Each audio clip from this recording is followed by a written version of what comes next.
This Morphin Network video is sponsored by Ranger Stop Convention and Ranger Stop and Pop. Have you ever wanted to see all your favorite Power Rangers together in one epic convention? Go to Ranger Stop! Ranger Stop and Pop! June 10th through 12th, 2022. Atlanta, Georgia.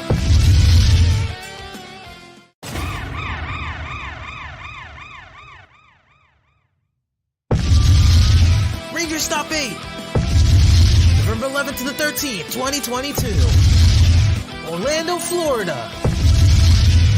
Get your tickets now.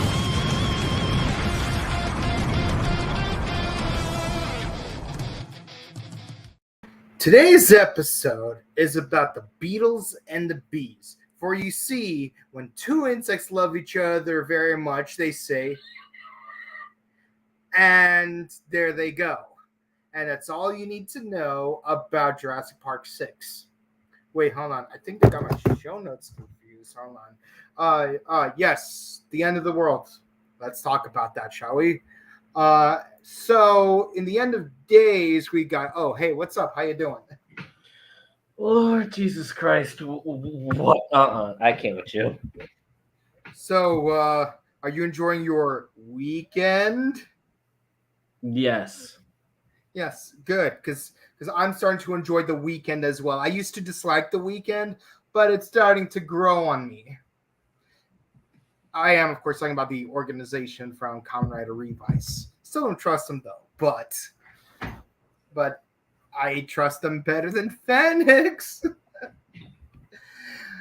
Hey everyone, welcome to the Rider Time Podcast. Today we are discussing Kamen Rider Revice episodes 35 and 36, which combined we named Unknown Threat, Humanity at Crossroads. And yes, both of those are actually very good names for those two episodes, all things considered, because in episode 35, they fight an unknown threat, which we knew was going to be what it was going to be from the get-go. And the Crossroads of Humanity, yep. It feels like a rip-off of a different season of Kamen Rider, which you guys would probably know which season it is. But yes, I am TimeRider Zero, and with me I have my second writer, Mr. Astro Red, aka Mike. How's it going, everyone? All right. So, so there's plenty of stuff to talk about. First of all, Vale knocks the ever-loving Bleak out of everyone. Vale's just like, screw you. Did you think like Vale would be like that powerful when you saw this scene? Like, or did you think you'd be like strong, but we could still like hold our own against him? Yeah, but the next thing you see, he knocking people on. I'm like, dude, at least give him a chance. Yeah, no. Like Vale doesn't wait for anyone, not even to transform. And like as we see in the previous episode, Daichi's like bleeding out from the neck. So like when I saw that, I'm like, damn, he gonna die. Yeah, like I'm glad he's still alive, because normally when your neck's bleeding out, you dead boy. You got 30 seconds to live. Exactly. You got 30 seconds. Because that's how long the brain is able to go without oxygen before completely dying off. This is why if you're out in space without a helmet, you have 30 seconds before you can play. I'm curious, if you only have 30 seconds left to live, how would you spend them? Honestly, I don't know.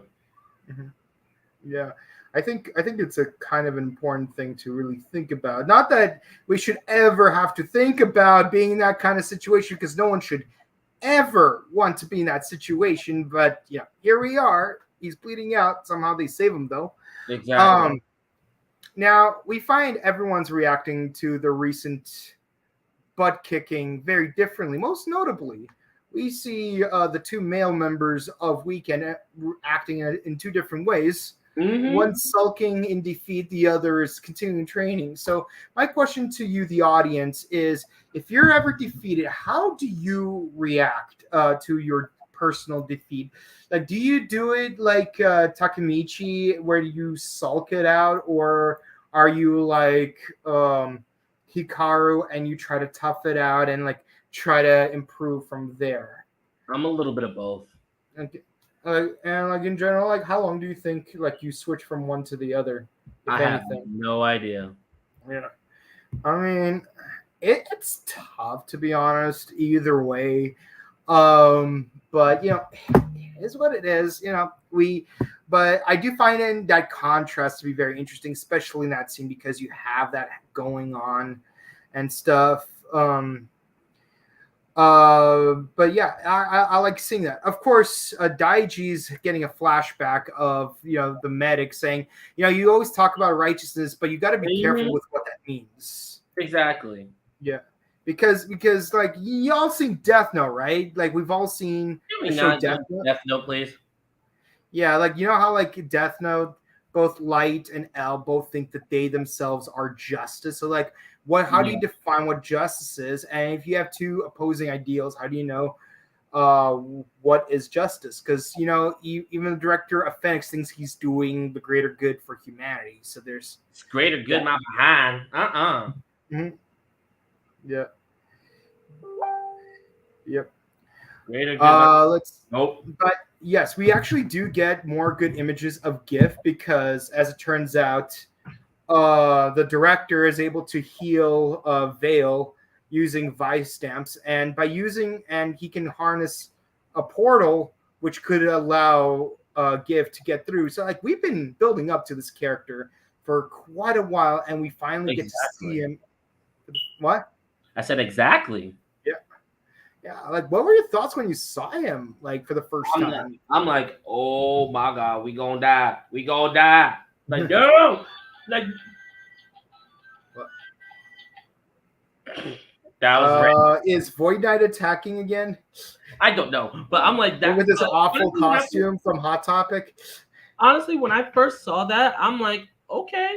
We get a first reveal of GIF, but at the same time, it's like, dude, this is the big bad everyone's been trying to fight, Yeah, he's been built up. What I find interesting is how in Kamen Rider XA they built up this big bad, but turns out he's not even like the main villain.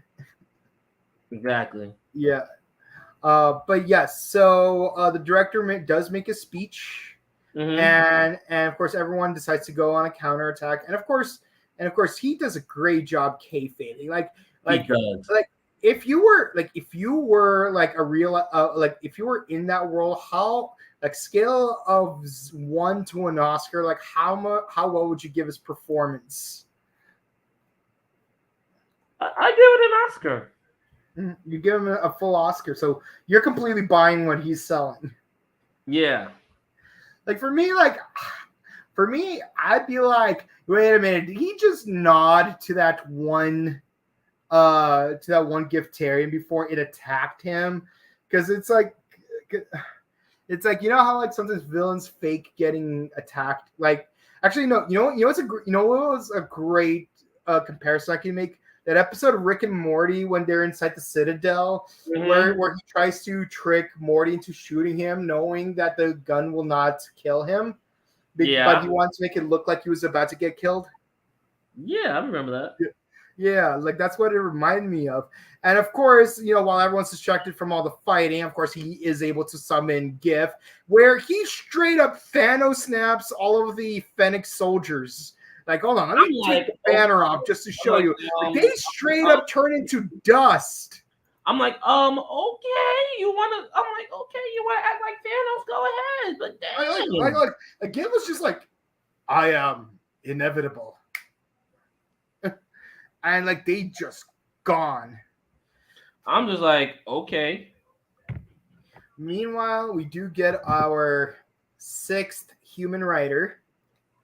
We finally get another writer. I'm a little disappointed with the design a bit because it looks a little too much. Whoa. Because it looks a little too similar to another writer. But we got Over Demons. And yes, his theme is a stag beetle, just like how Vale's motif is a rhinoceros beetle. So yes, we got a whole Kamen Rider Kabuto callback thing going on, where like the two similar riders are rhinoceros and stag beetle, and yeah, he does the competent thing and evacuates everyone. Like he just straight up pulls that Mega Man Zero boss fight from Mega Man Zero 2, where like I'm like, oh snap! Wait, actually, in both episodes, we get 2 new writers. Yeah, but we're focusing on this episode. Yeah, I'm just saying, we get 2 new writers. Yeah, but let's get to the other writer when we get to it. But yes, as they evacuate, the Avengers the Shield helicarrier gets destroyed. So now we need to find those Captain America trading cards in order to assemble the surviving Avengers. I mean riders. We have to find those surviving riders. There we go. I can't with you. You know you love me. I can't with you. Anyways, moving on to the second episode. They pull an iZombie season 3. Have you ever watched iZombie? Dude, I love that show. Yeah, Rose McIver from Power Rangers RPM plays the main awesome character. Job. Yeah. Like, so remember how in season 3 finale, like everyone had to get a vaccine for the zombie virus, but turns out they were turning into the zombies? Yeah. Yeah, well, guess what? Kamen Rider Kabuto did the exact same thing a few years earlier, back in 2006. And what happened was, it's like, oh, there's the worms are gonna use this energy. No. We need to, like, the worms have infiltrated human society. In order to identify whether or not you're a worm, you have to wear these necklaces. Naturally, the Hopper brothers tried to get their hands on those, but turns out those necklaces are turning humans into worms. Wow. And of course, naturally, he gets killed off because he just turned into a worm. So he insisted that Kick Hopper kill him. But the point is, Phoenix is making people get vaccinated, and by vaccinated I mean they need to get these Vice stamps onto them. And I'm telling you, like, they say, "Oh, we're gonna take your demon out of you," but I'm like, yo, you're gonna put a demon in ya? Like, yo, no. Exactly. Like you're gonna turn into a Giftarian. Like you're gonna be a dormant Giftarian. I can tell this, like, because again, they did this in Kamen Rider Kabuto, and I know part of me is wondering, like, did they bring this plot back because of the whole COVID thing? Because it'd be weird if it was, because this would not be a good message to be saying, because you know how some people are about getting vaccinated. No, but for real though, people, please do get vaccinated if you haven't already.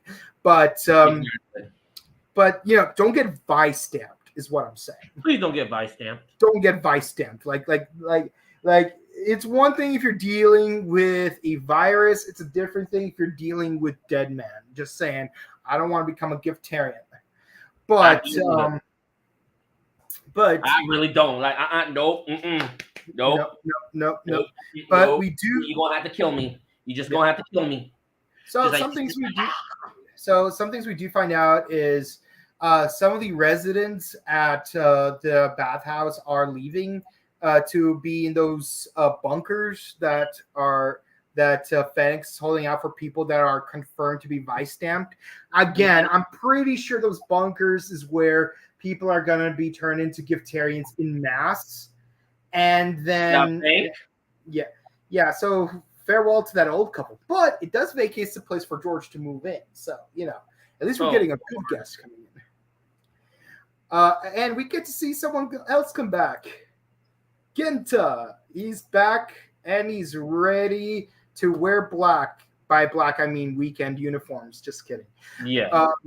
But yeah, hopefully this means he'll become Kamen Rider Vale again, but as a good guy, not as a bad guy. You never know. Yeah. You never know. I actually want to see that. Yeah. So Takemichi and Hana, which is Aguilera's new name, have to go through a new trial, but we don't know what that trial is. But we do know that Takemichi has to have a demon's driver. No, not a demon's driver. a weekend driver, which looks like the Saber driver that Kamen Rider Jean wears, but it's a repaint. Yeah. And he gets a Buffalo Vice, which has the Kamen Rider O's genome. And if you know me, you know Kamen Rider O's is a great season. Oh Lord. Yeah, and of course, like when they get attacked by Vale, we notice that Hana can't do anything but watch as John struggles to fight back, and Takemichi gets killed. By the way, what do you think of that fight scene? I'm like, people getting their asses kicked. Excuse my language. I'm just like, I felt bad for Hana. Yeah. Elsewhere we do see a fight scene between Revice and that doctor lady that got turned into a Giftarian, and she says that he needs Giftarian cells in order to defeat Gift, and she's offering herself to him. So what I'm curious about is what that actually means.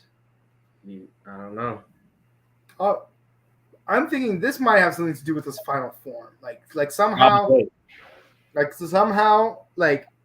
his final form is going to come in soon, and he's going to need some gift cells in order to fight Gift. Like either he needs to become more like Gift than before to match up with him, or he needs more Gift like genetic material in order to create like a vaccine to fight against him. Like I think it's one of those two things. I think so too. I honestly do.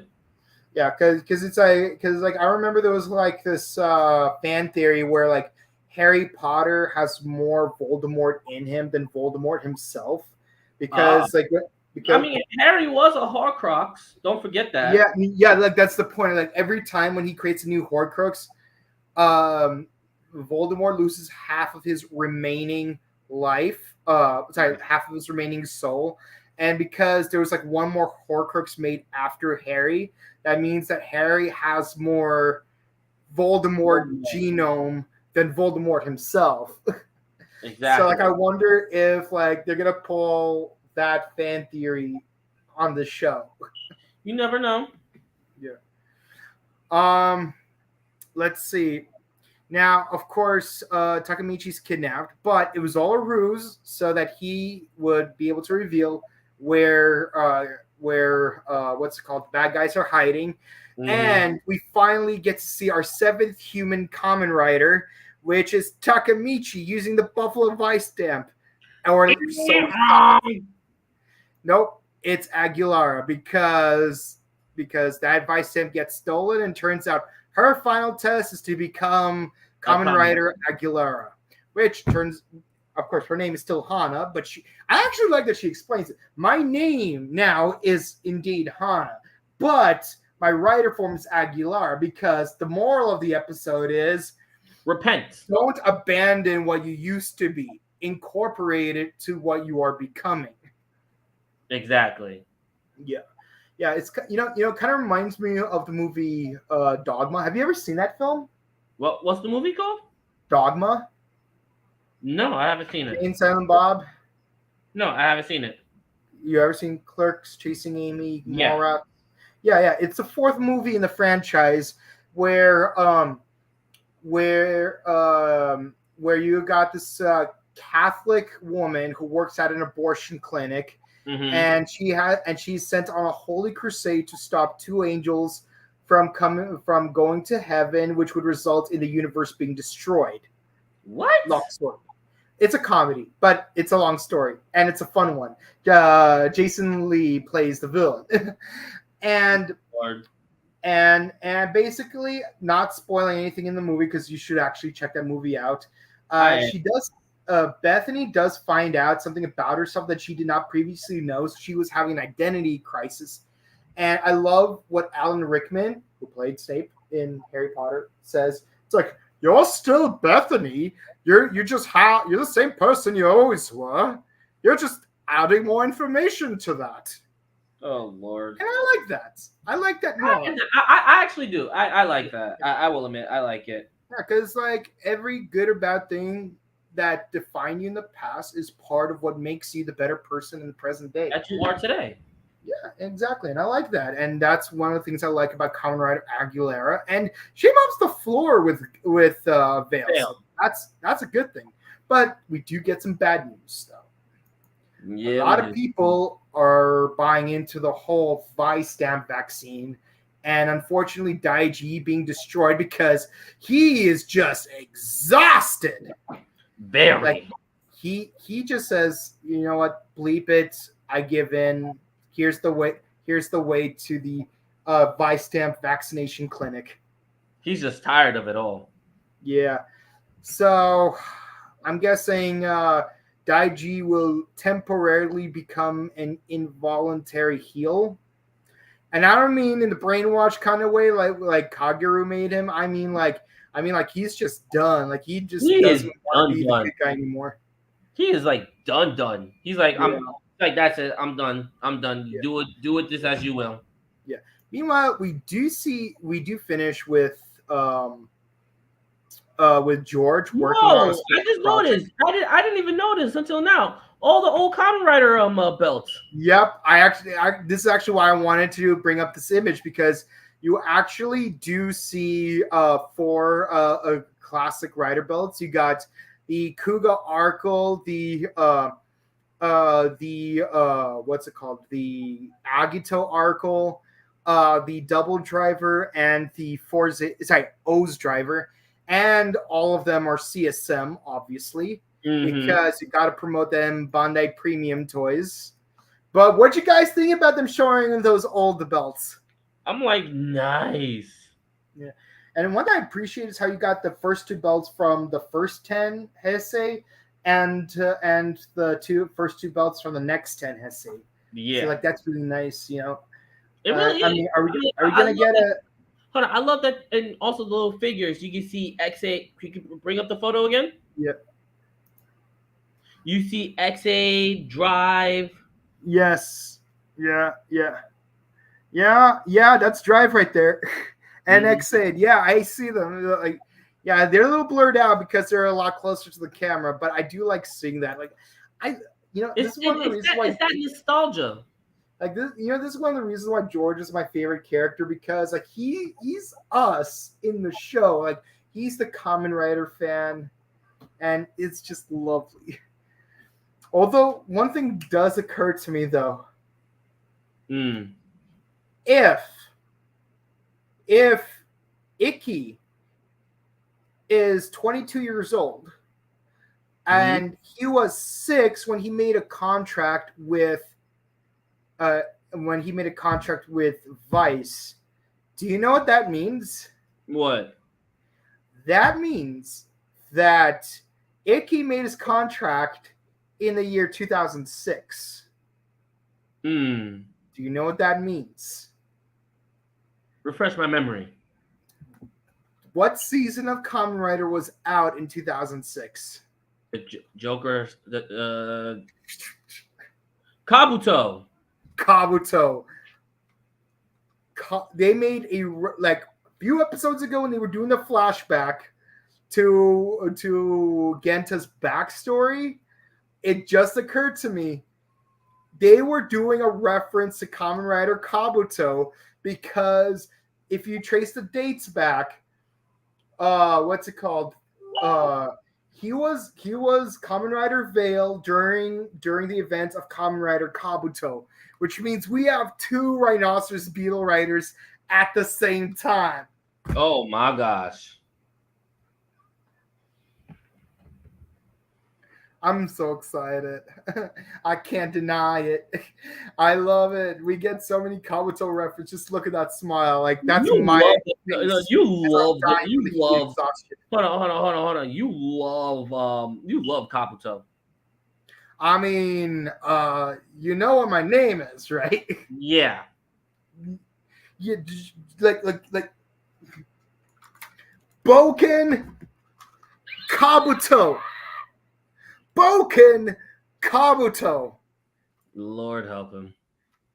Okay. Actually, it just feels nice holding both of these in my hands at the same time. Like, I don't know why. It just feels really, really nice. Rub it in. All I have is this. It feels like I was born to have them both in my hands. Anyways, so final thoughts, likes, dislikes, score out of 10. I didn't really have any dislikes, so I'm gonna have to give it a solid 10 out of 10. For both episodes? Yeah. Okay. Episode 35, it was okay. Very cliche. I give it a 9. It had some good scenes in it though, but mostly cliche. But it wasn't as strong as the next episode, episode 36, where just like the fact that like all the tiebacks to Kamen Rider Kabuto, and like I just love it. And again, Aguilar becomes a B themed Kamen Rider. I give it to him. So like, Kabuto's my favorite season, okay? And it's not my favorite season, but Kabuto's my favorite writer. So I'm glad to see like all those callbacks to the season that started it all for me. All those 15, 16 years ago. It just means a lot to me. So yes, episode 36, 10 out of 10. And not because of the Kabuto bias, but because it was a lot better written. Yeah. Okay, so comment time. We are doing this live, which means that we are reading your comments as we are recording right now. L'Oreal, who we haven't seen in what feels like years, says, guess Revice ain't that bad. Still not too keen on it, but it's okay. Okay, you're entitled to your opinion. They repainted a Saber Sword driver. Geez, oh, Julie. Yeah, they did. Why not? Because they have tons of those. Exactly. So using Revice as teens only manga for our... Okay, so you're plugging in your fan fiction. Okay, cool. You did incorporate Ryukendo, so, I'm not even going to, say anything bad about that. Let's see. Counterpart for Dex's great-great-grandson. Okay. Revive is cool. Yeah, Kamen Rider Revive. But is Revice cool? Yes, it is. Thank you. X8's driver isn't there. It wasn't the driver. It was actually the figure. Yeah. No, it's just the figure of X8. And yes, you should watch X8. It's only 45 episodes. And honestly, I like it more for the medical drama, to be honest. Yeah. Let's see. That thing on your hand, is that a data? No. I want it. It's the Kabuto Zector from Kamen Rider Kabuto, which allows it to become Kamen Rider Kabuto. The belt's in the other room, so I'm not gonna go all the way over there to but I do like having the Zector out here where I could pet it because I love it. Love it.